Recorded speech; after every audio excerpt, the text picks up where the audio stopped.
So, Game of Thrones, episode 3, started with this amazing archery scene, which I thought was really epitomised what's so great about the show.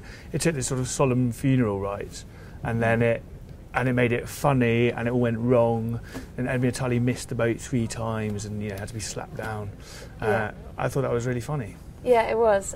Just as he kept failing, and you just thought, awful day in the office. It's the kind of the imperfections in the characters that make this show so unique, really. In Lord of the Rings, like, none of the elves would ever miss. No one exactly. ever misses. They slide down a mastodon and hit bullseye every time. The sex position got slightly out of hand this time, didn't it? Yes, yes. It wasn't even sex position, it was just sex. Here, Podrick, let's have a bit in this, where we just stick you in a room where you have a massive foursome, and that's great. And then we have a like, oh, lads, all lads together afterwards. Let's have a beer and tell us. So it's like FHM medieval.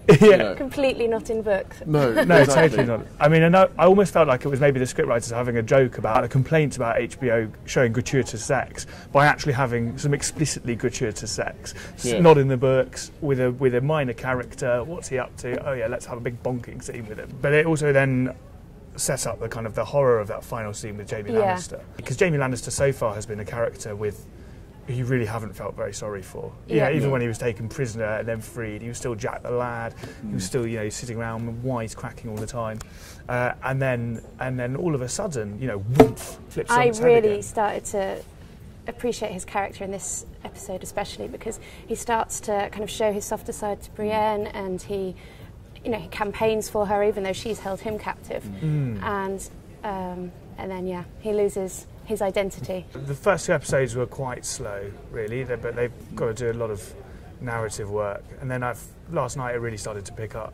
And you're starting to see the resolution of some of the things. I mean, the Jaime's hand was a classic cliffhanger. Yeah. It's amazing. Yeah. I worry that I'm just too much of a sort of fanboy to ever say anything other than it's amazing. I realise I've done I've reviewed a few of the early seasons. And it's so good. I know, we've all given it 4 or 5 stars out. Every single time. But actually, I do genuinely think it is one of the best things on telly, and consistently getting better. So. I think this series, though, will kind of sort out the true fans, because even though this episode was a real action-packed one, the storylines are still moving quite glacially because we've got so many characters.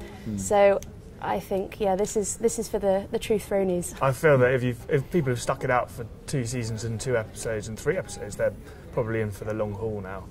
It's hard to see how you could have watched 25 hours and then decide it wasn't for you.